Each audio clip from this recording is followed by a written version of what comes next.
listening to Helping Seniors of Brevard, heard every Wednesday, 12 noon to 1 o'clock. I'm John Harper, and let me introduce the host of our program, also the Executive Director of Helping Seniors of Brevard. Here is Kerry Fink. Hi, Kerry. Hey, John Harper. It is always good to be around the radio every Wednesday lunchtime right here on 90.3 FM WEJF, and also online for those of you listening online at WEJF.net. And for those, and somebody just asked me this question this morning. They said, how can you get to podcast? I said, it's very simple. You can go to any place you get a podcast. I don't care if it's iTunes, it's maybe, hey, Alexa, play me Helping Seniors Radio. It could be Spotify, it could be iHeartRadio, but wherever you find podcasts, just look up Helping Seniors Radio, and you're going to find today's broadcast. Usually shows up about a day after we actually are live and on the air. And we are live and on the air right here from beautiful downtown Palm Bay, as it were. And so we have a studio full of people. We have a great radio show together. I'm so excited to introduce some of the great friends that we have in the Helping Seniors world doing great work for seniors. First off, none other than the world-famous Jennifer Barton with Seniors Helping Seniors, who has been such a friend to Helping Seniors like almost since the day Joe Steckler started this place. We go back a ways. It has been good. It has been good. And I'm going to talk a little bit about Joe here in a minute before we actually dive into the show.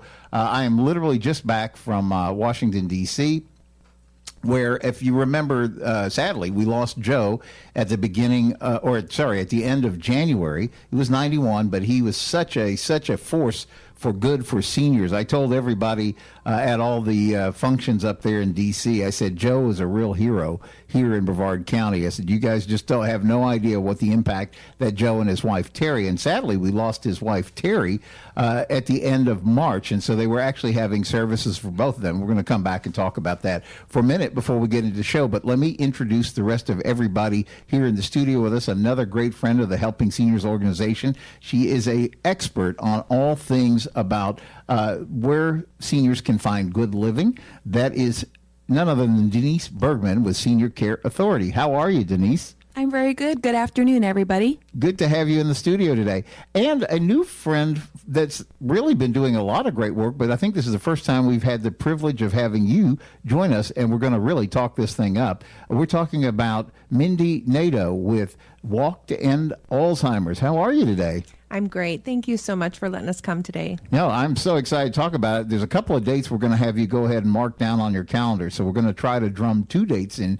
One is the Walk to End Alzheimer's dates. That is Saturday, September 27th. Am I saying that right? That's okay. Correct. And then the other date we're going to beat in your head is October 26th. Now, that's a Sunday afternoon, 1 p.m. to 4 p.m., because that's our fundraiser for the Helping Seniors organization. We do the big car raffle. We'll talk about that later. But let me talk for just a moment before we get into days. I really...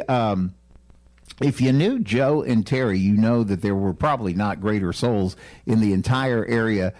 They just have done so much for so many. In fact, I was talking with Alyssa, who is Steve's wife. Steve Steckler is their son. And she was saying that they've been in charge of like trying to put everything together, as we lost them. And they said it was amazing how many different people that Joe and Terry supported. Like, the Bible talks about don't always show off like I'm helping here or helping there. But those folks were really like that. And so it was a real hero send-off. If you were here in June, their home church, Holy Name of Jesus in Indianapolis, they did a beautiful, beautiful memorial mass. And on Monday afternoon, there was a beautiful mass for Joe and Terry Steckler there at the Shrine of St. Anthony, which is this beautiful grounds out, has a lot of historical impact for the Catholic Church, and just beautiful grounds up there in the greater Baltimore area. And then on because of Joe's service, we talk about it a lot. I think Joe got his lifelong love for seniors because of his work in the Navy. Now, early on, Jennifer, as you know, he was a submarine driver. He actually commanded submarines, Oh, yeah. And he had a room in the house that was dedicated to all things subs. It was fun to walk around that and look at all the pictures and all the memorabilia. Yeah, Joe was just an astounding individual, but his last command, as you guys know, he was in charge of the Navy's retirement home in Gulfport. And I think that's what probably gave him a lifelong love for all things seniors. And so Joe has done so much good work here in Brevard County. He established, I think, a lot of the work with the Brevard Alzheimer's Foundation, but also 15 years ago, he got us off the ground as helping seniors of Brevard. And, I still never forget the first day that I met him when he walked in off the street. We had a TV studio building in those days, and he said, what do you guys do here? And I explained. I said, we have a Christian multimedia company. And then he started to explain. He said, I've done all this work. And he said, many families confront the challenges of cognition. But he said, every family is going to run into something, senior, and we need an organization that's going to help that. So Joe being Joe, he organized us 15 years old. And Jennifer, like we often talk about, Joe just had this knack of just drawing everybody into the cause. And here we are all these years later because of Joe. And so they did a beautiful send-off. Joe, as a retired Navy captain, they did this wonderful ceremony at Arlington National Cemetery, and that was quite an experience. I'd never had a chance to be part of anything like that before, and it was really, really, really an impressive thing. And the nice thing, I didn't know this, that because of Joe's service to our country, they were able to lay Terry, also his wife Terry, to rest there too. So it was a double ceremony, and it was just everything you imagine. First of all, we were all like smiling after the ceremony, saying, Joe and Terry must be looking down, going, "This was so well done." It was a beautiful day. If as you guys know, you could have rain, you could have humidity, you could be hot. It was just perfect weather. And everything looked like almost like you see in the movies. It was they had Joe on a caisson, horse drawn to the where they did the graveside ceremony, and it was just so well done. They had the military band. They had they did the volley of rifle shots to salute him. It was really impressive to see. And I think the thing is, we talked about this. Joe had such an impact for folks here, and I was telling everybody up there, Joe is a real hero. So we have created a thing, by the way, called Friend of Joe, and I'll talk about that a little bit more because so many people here express their love for Joe. And literally, if you know Joe, and you guys do know Joe, Joe's literally the last conversation I had with Joe was he's like, "Kerry," and this was like the day before he passed. He said, "Kerry," he said, running a nonprofit is difficult. And Minnie, I'm sure I'm not telling you anything you don't know. So running a nonprofit is difficult. And he said, you've got to stay on it, and you've got to always be raising the money. And so this was Joe's last instructions to Kerry, whatever you have to do to pull on heartstrings, use my predicament, and keep this thing going. So here we are doing our best to keep Joe's vision alive. And there's more work to be done now than ever, because I was explaining to them up there, said, when Joe started this 15 years ago, he was so ahead of the curve because he said, we got to do more for seniors. Now, look at the number of baby boomers who are turning 65. It's like 1 every 7 seconds nationally, right? And then people are just flat living longer. How many of you in the studio know people over 100? I mean, it used to be that they would stop down on a national news show in the morning, and brought to you by Smuckers was Willard Scott telling you who turned 100. Now it's pretty normal. And then the other thing is, because we live in Florida, we get so many people moving to Florida. So we get an influx of seniors 3 different ways. So the work that we do now on behalf of seniors is probably more important than it ever has been. So I just want to kind of wrap up this little segment by just saying, it was a real privilege and honor to work with Joe together for all those years. Jennifer, I know you feel the same way. Oh, absolutely. He was an amazing man, very, very passionate about what he did. Yeah. He did. He drew you in. Yeah, and we always joke because this is like a long running. Denise, do you have any comment you want to add? Because I know you guys knew Joe well too.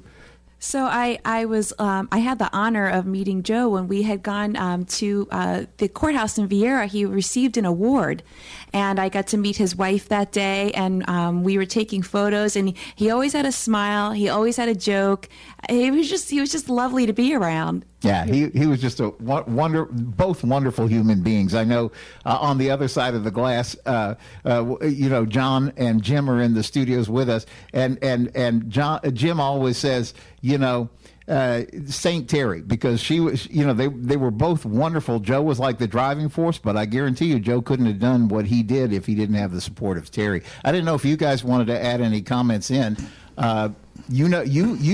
John Harper is president of the Helping Seniors organization. He was helping Joe when Joe got the whole organization off the ground. In fact, going back to Joe's days with Brevard Alzheimer's, and you know, Joe, you know all these stories we're telling too. Going back to the early 90s. Yeah. And Joe was a visionary, exemplified the visionary experience, and it was also very contagious, I think, to other people associated with him as well. And I think that is one of the reasons the Brevard Alzheimer's Foundation did so well, and that's why we're doing so well, because of the vision that Joe had laid out for us.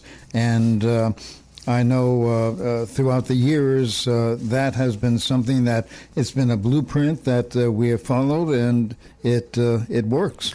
You know, I don't want to get the cart before the horse, but it was very interesting, some of the conversations that came up there. Literally, Joe's daughter was saying, we really need this in Oregon. And she's dead serious about traveling back down here and seeing, she said, I would love to do this to honor my father and create a Helping Seniors where she is, because she says they need these kind of services tremendously. So we'll see where it all goes. And Jim, how about you? You know, you came from a Navy family, so you know and respected Joe as well for everything that he meant to this community. Absolutely. And anyway, I think legitimately, Joe was one of those one-of-a-kind officers, you know. He went to the Naval Academy. A lot of people don't realize that. He spent 38 years in the Navy, and then when he got out of the Navy, he just continued with his last organization, or last command was. As he did that, he started to doing things about, one of the big problems we had with the Alzheimer's people. That's where everything started. And Joe was one of those guys who was always working. There wasn't a minute of every day that he wasn't doing something. Yep. Or seniors. I mean, he was either writing an article, or he was putting the bite on somebody for some funds, which he did very well, by the way. Yep. Yes, he did. And he was doing that constantly. And Terry was sitting there saying, yeah, you go do this and go do that and go do this. So a lot of what actually happened for this organization happened through Terry. When I met Terry first, I figured she had to be beatified. You know, that's the first stage of sainthood. So I always used to call her Saint Terry. Yeah. And she used to sit there and say, no. She was a very humble lady, but very, very sharp. Very, very smart lady. And she was really something that did inspire Joe to keep going. Yeah, no doubt. I mean, look at it this way. Joe was, what, 92? 91, 92?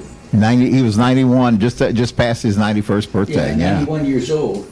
And he had a few health issues before that. So, I mean, he got an extra 10 or 12 years because Terry was sitting there saying, go, go, go. And so he said, okay. Well, we're gonna close out this segment because you actually found something that really personifies the beautiful ceremony they did for them at Arlington, complete with the they had the guys with the regiment with the guns, and they did the salute, and then they played taps, and it was very moving. Just before we get there, Jennifer, I want just this is a funny remembrance of Terry, but do you remember Terry's line as she would part company with us wherever we were? She would say, "Stay out of trouble, but if you don't, let me know. I'll drive."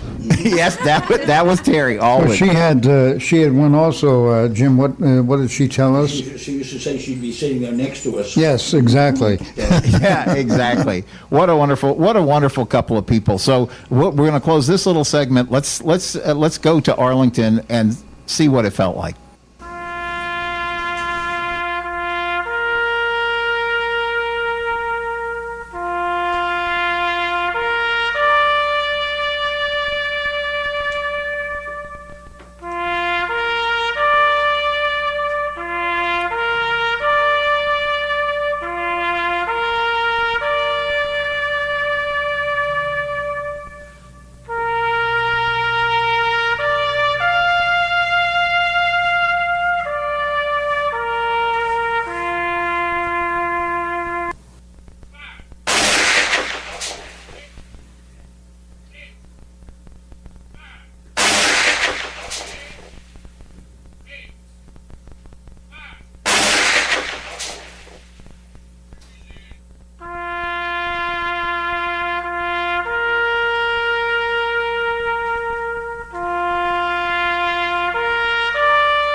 So it was quite a touching and moving ceremony. And the beautiful thing is that they did make sure they had a videographer there and then a great photographer. And they promised us that as soon as they get all of that back, they're going to share it with us. I said, yeah, because these guys had 1 million friends down here, and they're going to want to see that. So Godspeed for Joe and Terry. And I know they're up there in looking down on us going, you guys keep this going like we asked you to. So that's what we're all about. And literally back into the world of helping seniors. This is so important, everything that we're going to talk about, because I was fortunate to give a talk this morning for a group with Health First that they asked us to come in and talk a little bit about the work of helping seniors. And I said, I think the thing that's so important about what we do is people run into stuff for the first time. Like I literally say, we live on the Space Coast. So there are a bunch of rocket scientists here. I mean, really smart people. And it doesn't matter, though, what your IQ is or how smart or how educated or what your specific field is. When you start dealing with an aging parent, you start maybe running into something in your own household, and it almost doesn't matter how smart you are. You're just in a lane that you have no background, no idea about. And so Joe always called it making an aging plan. We adopted the euphemism getting your ducks in a row. And then literally the first corollary we added to that was don't try this on your own. Get people around you who are experts that can help you navigate this. And Jennifer Barton, that is like what you have done for years with Seniors Helping Seniors. You are helping people find the right help that they need at home. And then sometimes home needs to change for a number of reasons. And Denise Bergman with Senior Care Authority, this is what you guys do. And this is what you guys eat, live, sleep, and breathe. And I was saying to the same group, I said, one of the banes of all of our collective existence is 800 numbers that people see on the TV screens, right? They see their favorite actor from the 70s who says, oh, just call over here and we'll get you all set up. And it could be legal, it could be reversible, it could be anything. And so because you love that person and you just admired them so much from that TV show, but you're not going to speak to them when you call that 800 number. You're calling a call center in Nebraska, And so the point is, why wouldn't you just talk to somebody that you could sit across the table and say, well, here's what's going on in my family. Can you help me? And this is what you guys do every day. Jennifer, let me start with you and just talk about, you guys are such a blessing in the community because not only do you serve seniors, you hire seniors and give them a great place to give back and to help others in this community. Absolutely. So we have right now about 85 seniors that work for us throughout the whole entire county. And so it's giving them a purpose, it's supplementing their income, and they're able to go out and help seniors stay at home. Hopefully we are able to keep them at home where they want to be for a lot longer if they didn't have the help. But you're right. Sometimes, they need to move on. And then we do work with Denise to make sure that they get placed in a facility of their choice, and then make sure it's a really, really good fit. So it's, we kind of start them off on their journey. I always kid that we're a lot of times that first rung into care. And so we're talking to families and giving them the resources and kind of coaching them through that initial aging process and what to have on hand, what they need to be prepared for, and then sometimes passing them on to that next step to make sure that they've got the care that they need. Yeah, I would almost say that you're, it may be a weird word to use, but you're almost mentoring families, right? Because 100%. You've come in and we've talked so many times on the radio where you've told stories like this lady was absolutely adamant nobody was coming into her house and the family's like, but we got to do something. And then you help them navigate those rapids. And then by the time that was done, because you had matched everything up so well, the lady was like, okay, when's she coming back? Yes, that's hopefully the goal, because, we all can be very stubborn people. Yeah. But that is the goal, is to not only help the senior, but help the family. Yeah. I was talking about family caregivers this morning and that sandwich generation and how difficult that is. And we're often at assessments and the senior will say, well, my daughter's bossy. and I laugh. I'm like, my mom has accused me of that very same thing. So, we want to take that bossy persona away from the daughter and give her back her mom. Yeah. We can do some of those things, take them to doctor's appointments, grocery store, help a little bit so that they're not feeling rushed, and it takes that burden off the family member, so that the family member, when she's over at mom's, can just enjoy mom and not have to get things done in hurry. And so that's, hopefully the goal for the family members. We're taking some stress away from them. And helping the senior out. So important. Jennifer Barton, Seniors Helping Seniors. Denise Bergman, Senior Care Authority. You are the one that people come to, like, when it is time to figure out, like, what's the next chapter for mom or dad or whoever we're talking with. And you see this all the time, that people, like, I don't know what to do next, and this is where you step in and make a difference. Correct. And I love referring my families to Seniors Helping Seniors. I think what they do is amazing. And to be honest, the majority of the adult children that call me that have concerns about their parents, they'll say, look, my mom or dad, they do not want to leave their home. Mm-hmm. And I completely understand that. And I'll say, well, I have the best resource for you, so I'll immediately send Jennifer's business information. And I have to say, I absolutely love the new Facebook videos because it's very personal. Yes, I do urge you to check out Seniors Helping Seniors Facebook page. Excellent videos. It also helps adult children who are the caretakers just find to see the trust and to hear that what you're speaking from your heart. Yes. And so I love to give that as an option. However, if I have a family member who, let's say, they're advanced stages of dementia and it's just simply not safe to be at home anymore, and at that point, then I'll tell the family, well, here's that option. I will help you navigate through this process, and we can tour communities together and find the right fit for your family. So good. Can I chime in for a second? Because I can say something that Denise can't. I'm going to brag on her a little bit. Absolutely. You mentioned that 800 number. Yes. So, yeah, there is an 800 number. You can go online and you put in your information, and what happens in reality is that they give your information out to all of these facilities in Brevard County. Some are close, some are not close, some are applicable, some are totally not applicable. And then this poor family member gets spammed with all of these phone calls. Yes. And it's really not helpful. No. Where if you go straight to someone like Denise, she's going to talk to you. She's going to get all of the information. She's going to look at the finances and determine, okay, here's your top three. Here are 3 places that are a good fit. Here's why I think they're a good fit. They're within your budget. Let's go tour. This hands-on help specific to Brevard County, and you're not going to get spammed with all these. She's doing that for you. Yeah, this is so important. It's a huge benefit to staying local. 100%. We're going to continue this conversation on the second half of the show and then we're going to get into the Walk with Alzheimer's with our great guests in the studio. Please don't go anywhere. You don't want to miss what's coming up next, including info on the Walk to End Alzheimer's. See you in a minute. I'm John Harper. You're listening to Helping Seniors of Brevard. Let's get back to more of the program right now with the what I like to call the BOGO of the show. That is Kerry Fink. He's not only the host of the show, but he is the executive director of Helping Seniors of Brevard. Kerry? Yeah, thanks, John Harper. You ever been called a BOGO before? No, I was trying to figure out if that's insulting or helpful. But anyway, I'm glad it makes me a good value, right? That's right. How about that? We'll go with that. Well, thanks, John. And welcome back to the second half of Helping Seniors Radio at 90.3 FM, WEJF, and online if you're listening at WEJF.net. And if you missed part of the first part of the show, that's why we podcast this. So wherever you get a podcast, you can find this. You can also subscribe to us on our YouTube channel for Helping Seniors Brevard. Same with the Facebook. We put all these up there, Helping Seniors Brevard. So we invite you to like and share there.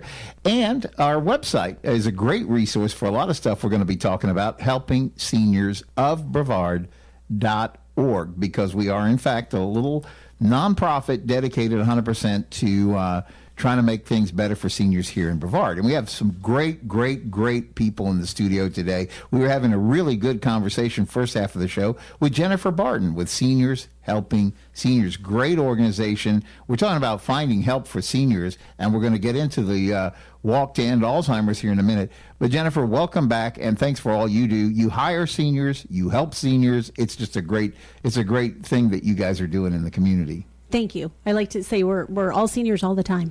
I'm with you on that, and Denise is right. You guys have been doing some great. I love the one you guys did about sandwich, because we always talk about the sandwich generation, and it's all part of this. Is some really good information. How do people get our names confused because they are close? Joe called us Helping Seniors, and your company, which is actually internationally known, is Seniors Helping Seniors. Yes, we have about 8 to 10 now, I think, in England. Wow. So, yes, wow. Seniors Helping Seniors. Seniors Helping Seniors. And you got to like their Facebook page, because you guys come up with, I've seen Ricky doing like yoga things, and I've seen you guys talk. I mean, it's fun. You guys come up with some neat stuff. So Jennifer Barton, if somebody wants to get a hold of you and say, either I might need some help at home, how does this whole thing work? Or I have a little extra time on my hands, maybe I was a caregiver in my family and I want to do something, give back. I love it. You called it, you look for people who have the heart of a volunteer who don't mind accepting a paycheck. Yes. How do people get in touch with you if they want to learn more about? So reach out. Our number is 321-722-2999. Again, that's 321-722-2999. Of course, we're on the web, seniorshelpingseniors.com/Brevard, and Facebook, Instagram, all YouTube now. All that good stuff. Don't miss Jennifer and Ricky and the team there on all the great videos you guys are doing. It's good information. There really is. It's stuff that you can only get through experience, and thank you for sharing that. Thank you. Yeah, and Denise Bergman with Senior Care Authority. We were just all talking during the break, like, please don't call that 800 number that you see on TV, because you're not talking to somebody local, and worse yet, if they're a bit unscrupulous, and I'm not saying they are, but I am saying we've had reports that they'll spam every assisted living, and what it does is it precludes somebody like Denise, who's live, local, can walk in, has tasted the food, know who the executive directors are, who's really doing a great job with their place, and maybe who needs to step up the game. And more importantly, they get to meet with mom or dad or whoever the person is, learn their personality, and then use their experience to match them up, rather than just doing like a dating search on a computer to try to find a place. Thank you for what you do, Denise Bergman. And how do people get in touch with you? Because you're absolutely free. Well, thank you. I appreciate you sharing that. And I have to say, I was so blessed 2 weeks ago. I received a phone call from a gentleman whose brother was living here, and he was living in Virginia, and he was worried about his brother who has Alzheimer's. And he said, I was just surfing on the web and I came across a video on your webpage. Wow. Yes. And we started a relationship, and I talked about how I can help him navigate this while he's in Virginia, and the seniors' daughter was in California, and I walked them through it. We did FaceTime tours, and I was able to help them navigate this situation even while they were in another state. And I was able to find the proper community for his brother, and obviously the father of the other lady. And it was a great fit, and I've been popping in and out and checking on him, sending the family pictures and videos, and that was all because they used somebody local, and I was able to do that for them, and it was my honor to do so. He was also a veteran, so that was a pleasure. Even more so. Yes. So how do people reach you if they want to say, I want to talk to Denise Bergman, my neighbor, and get some help here? How do we do that? So they can reach me at 321-549-9045. That's 321-549-9045. And it's really, these are such great resources. As Joe talked about, it's very important that you have the right resources to get you where you're going on this. And you don't have to go on this alone. Get somebody who has done this before. And you guys, both Jennifer Barton with Seniors Helping Seniors and Denise Bergman with Senior Care Authority, you're people that you run businesses, but you're also, you put the senior first and foremost in trying to find that right solution for them. And so it's one of the things that Joe had always hoped we would be able to do in the Helping Seniors world, is create that network of local resources that you can trust and find good solutions, rather than, I'm not saying people on an 800 number don't have a good intention, but if you're calling for something that ends up being a local service, especially something as important as where you're going to live or who's going to come into your home and help. Those are things you got to talk to somebody that you can sit across the table with eye to eye and say, here's what's going on, help me. And that's what you guys are here to do. Mm-hmm. Absolutely. Yeah, absolutely. And I will say, even while I was lucky enough that the family was able to come down one weekend, that we could meet face to face and sit across the table from each other, like you had just said. And that was a wonderful thing to be able to do. And, the daughter just broke down in tears just from overwhelm. I'm so happy that I found somebody local that can help me with my dad. And it was just, I almost started to cry, and I just really, truly wanted to help her father. And, so it was an honor for me. Yeah. Jennifer, how many times have we talked about on the radio over the years that you so often will get calls around the holidays because the family comes down, they visit mom and dad who are living in Florida, and they end up calling you like as soon as they get home, like, wow, I would call mom all the time. How you guys doing? We're Great. fine. Everything's good. And then when they get down there, they're like desperate because now they're like, they can't handle it. What do we do? Yeah, absolutely. That happens frequently because they do. How is everything over the phone? It's great. Everything's great. It's always great. But they get down here and realize that there are signs that, there's notes all over the place. The house isn't quite clean as it used to be. They find out they're missing appointments. Bills were not getting paid. The cars got scratches that weren't there the last time we visited. So little signs that, there needs to be some additional help in place. Yeah, let's get the help we need. All right, let's turn because I'm really so excited that Mindy Nadaeu from the Alzheimer's Association with the Walk to End Alzheimer's is here, because this is an event that we all need to get behind. I was asking you how many years this has been, and Jennifer, you were saying that even going back to was it 2013? 2013. You were chairing this locally. This is such an important thing. Before we get into the actual date, which I think we already gave the date, September 27th, I wanted to ask you, because you came armed with some statistics. This is so prevalent, what happens with Alzheimer's. We got to get this conversation on the table. Mindy, welcome. Thank you so much, and I am in great company here, so thank you for having me. Some of the statistics are staggering.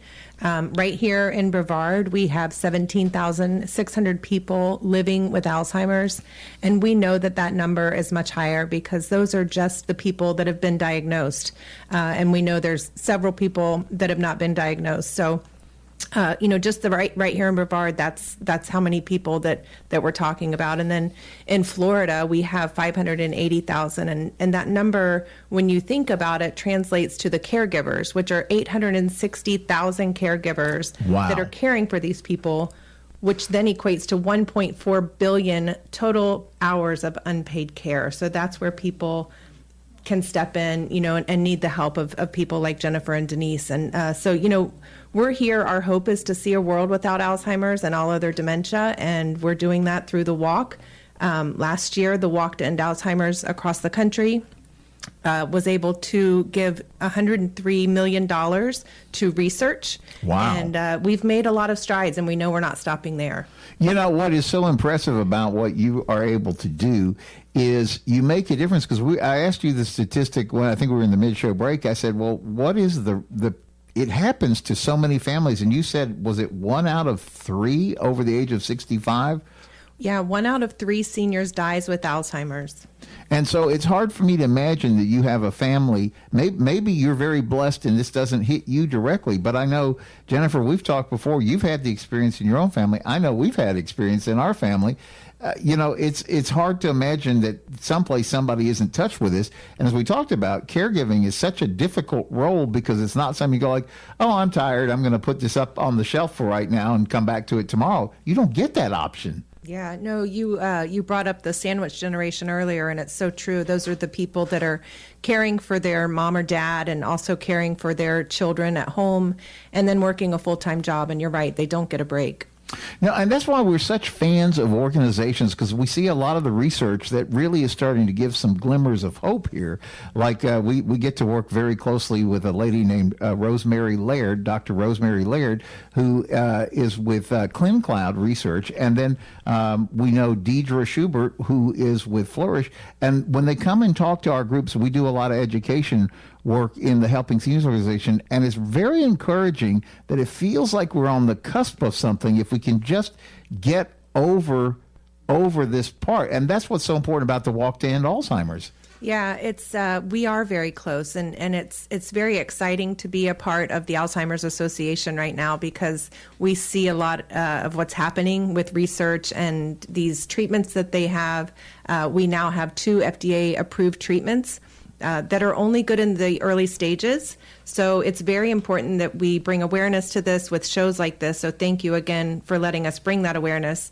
But yeah, it's very exciting, and we're just happy to see that there is movement and that there's hope. Yeah, and it seems like if we can just stay on this, that maybe like the next generation is going to be able to have found some real answers. Because as you know, as a caregiver, what is the first thing they tell you when you get on the airplane and they give you the little safety briefing? They say, okay, if the oxygen mask dropped down, make sure you put it on yourself before you're trying to help the other. And isn't that a lesson in caregiving? Like if you burn yourself out, then how are you're the other person's really in trouble that you're trying to help. So we got to find a solution. Yeah, that's so true. I tell people that all the time. You have to talk about it. You have to get help for yourself. You can't ignore it. It's not going to get better. And I love that you brought up the hope for this next generation, because at the walk, we have different color flowers. If I can speak on those real quick, Please. Because it kind of ties into what you said there. But I have a picture from last year's walk that represents kind of each person's journey through Alzheimer's. And the purple flower represents that you've lost someone to the disease. The orange flower represents that you are there to support the cause. Yellow means you're a caregiver, and blue means you have Alzheimer's. So when you're at the walk, you see people walking around with these flowers, and you can tell where they are in their journey. And it's not unusual to see a caregiver go up and hug another caregiver because they know what they're going through. But then on stage at the end of the opening ceremony, we have usually a young child that will come out and hold the white flower, and that represents the first survivor of Alzheimer's. Wow, that's coming. It's coming. Mm-hmm. It's coming. But you guys do so much more than just the research. We were talking that you have a phone resource, and this is 1-800 number that you do want to jot down and make good use of, because you are there to help people that are kind of like in this space, and they're through no choice of their own, but they're still bound to have to navigate their way through it. Yes, thank you for saying that too. We do have an 800 number. It is 800-272-3900. That's 800-272-3900. And that is a 24/7 helpline that is answered by master level clinicians. So you can call them in the middle of the night. I know many times I hear of people dealing with sundowning, and they don't know what to do. And you can call that number, and you will have somebody personally walk you through that. They also have local resources for you if you need to call them any time of the day. But yes, that is a 24/7 helpline. I think that's one of the challenges. Usually when you're stuck in a situation where you're trying to maneuver through something as complex as any of these things that we're talking about, you feel like you're the only person in the world going through that. Like, why is this happening to me? I don't know what to do next. And sometimes it's very helpful just to talk with somebody who has some experience and has been through this road, and that you will survive it. You are going to be able to do this. You're going to get the right help, and you're going to find a way to help that person all the way on their journey. Yeah, absolutely. It's one of the best resources that I provide to people. And back to your point of, we kind of all know someone. I hear daily, it's rare that I come across someone that is not affected by it personally. Right.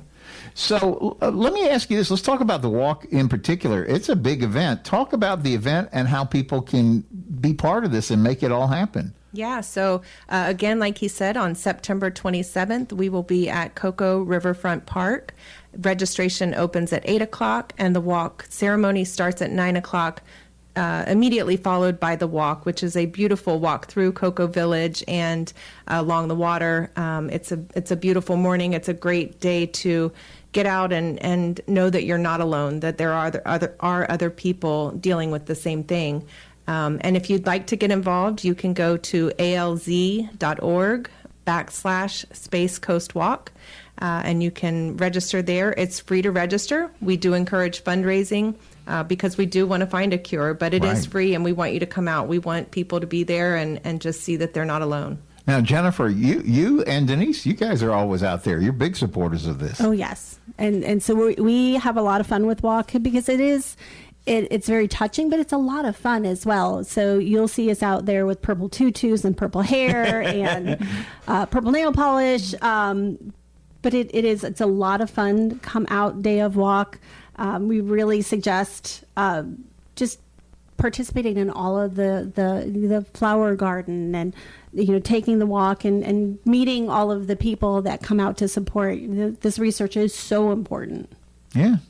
And this is not like you have to run, or it's not distance or all those kind of things. It's just being out there and participating and being there, right? Yeah, that's right. It's a very leisurely walk. I do have a course that has a shorter route because I do want my seniors to be able to participate. So you can come out. You don't have to be an avid runner. We don't make you run. We're not going to time you. We're just going to come out there in support of the end of Alzheimer's and celebrate. Well, we're gonna whip this thing. And again, how do people sign up? So again, that is alz.org/Space Coast Walk. Yeah, and Denise, I was just going to ask you, because you've been involved in this for a number of years. So share how much fun this is and what a beautiful morning it is. It's absolutely wonderful, and it's ditto to everything that Jennifer said. And when I found out about it a few years ago, it was through Amanda Walker. Yes. And yes. She is very excited about it, and she was always wearing her purple, and she's trying to get everybody involved in this walk. And I went up to her and I said, you need to tell me about this. You're very excited about it. And I get involved 2 years ago, and I just love it. I love the community awareness. I love what we're sharing with our community on social and just bringing people together, the folks that need support. And I tell them, come on out, because the support is there. The smiles are there. It's very heartwarming. And it's so important because, like I said, who knows? This could be the year that we get to a whole nother level, because, it always seems like a snowball rolling downhill when people are looking for a cure or something. And then it's like you go this long time, because I think they said Alzheimer's was only officially named, was it 1905 or something like that? Is that about right? And so, and it was named after, I guess, the person who first identified what was going on with this. And so here we are, 100 years later, but it seems like the pace of advancement in care is really there. And so when you donate and you get involved in this year, this could be the year, Yeah, I like I said, we're very excited to be a part of this, because I just had someone text me last night and say, oh, I just saw the greatest Alzheimer's commercial on TV. And years ago, we would have never had that. People wouldn't talk about it. And so it's being talked about, and it's being brought to the forefront. And there is hope. There is, because of the Alzheimer's Association, because of the research. We have one of our very first non-invasive tools to help diagnose. Yeah. And because of what we do and how we do it, I went, as soon as it was FDA approved, I went out and I got my blood test. I had my p-tau tested, and I'm good. Good. But it was almost a little bit of a battle to get that at my age. And I'm so excited that is out there, and that we're going to start doing that for people, because there is something that we can do about it now. Before, everybody thought, well, there's nothing I can do. No, there really is. So I want to know, because if I ever do test past that threshold, I want to go on these new medications that are coming out. There is hope. There is something that we can do, and that's because of the research. That's, to Mindy's point, it's like they're having some really good advances. So it seems to me like there's great advantage to understanding where you are on that scale now, because the earlier you can get it with almost this why. So remember I said corollary number one of getting your ducks in a row was don't try this on your own. But the second corollary we added to this was don't be an ostrich. Don't stick your head in the sand. Aging problems don't get better with time. If you are willing to be a little bit proactive, you can really gain a lot of advantage. And it sounds to me like this is another area for that. Yeah, definitely. These treatments, like I said, are only good right now in the early stages. And I heard a number somewhere that about 2,000 people a day are passing out of that eligibility range. So wow. It's now not is going the time. away. You have to talk now about is it. the time. Yeah. Now is the time. Walk to End Alzheimer September 27th. Please make sure you get information on that. Wanted to save just a minute or two to talk about our fundraiser on the Helping Senior side, which is literally just like a month later. October 26th, we're back at the American Muscle Car Museum. This is our 9th annual Helping Seniors Car Raffle fundraiser for charity, and it supports the work of helping seniors.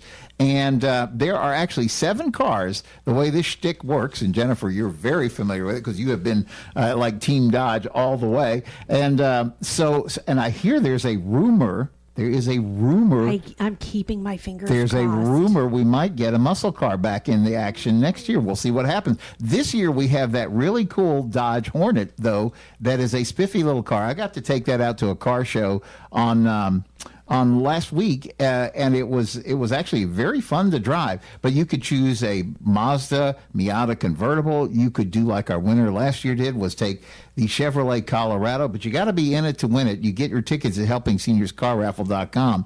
So I'm going to put each one of you on the spot. It's non-binding, so this isn't like a legal decision. But when you win on October 26th, Denise, do you have a car that you like in this? So I'm going Chevy Colorado, simply because I have a son in college, and I think that'd be great for him to move things in and out of his dorm every year. So that's a great choice. Mindy, how about you? Well, as much as I want to pick the sporty little Mazda Miata, I have to be a little bit more practical and go with the Outlander because I have to move things back and forth to the storage unit for the walk. So I'm going to have to go with the SUV. We know that well. Our winner last year took the Chevrolet Colorado, Jim Newman from Cocoa, and our winner the year before, Diane Pelak, that's what she chose, the Mitsubishi Outlander. Jennifer, I know you're going to be shocked by this. Okay. I am still with my Dodge. That Hornet, when I finally got to drive it, it's, believe it or not, got an Italian engine. Yes. It is much speedier than you think it's going to be. Yes. It's a lot of fun to drive. It corners well. But yet you have the space. Yeah. So it's hands down. It was really a surprise. I really enjoyed it. It was one of the first times this year that we got to take that car out. So great. So when you get a ticket, one ticket is $25, $5 is a $100 donation. All supports the work of helping seniors. And just like you say about the Walk to End Alzheimer's, so important that you get involved in this because this is literally like half our budget next year. If we don't do well with this, we can't do as much. And next year will be our 16th year. We want to keep advancing on what we can do for seniors, not have to go the other direction. So your helping us in this is very important. But it's also fun because you get to go to the American Muscle Car Museum with us on October 26th, Sunday afternoon, 1 p.m. to 4 p.m. And if you're in the right place at the right time with your winning ticket, you're going to decide which car you want to go home in. So that's the time we have for Helping Seniors Radio. Thank you, Jennifer Barton, Seniors Helping Seniors, Denise Bergman, Senior Care Authority, and Mindy Nadaeu with Walk to End Alzheimer's. Thanks for joining us today. We'll see you next week, right back here, same time, same station.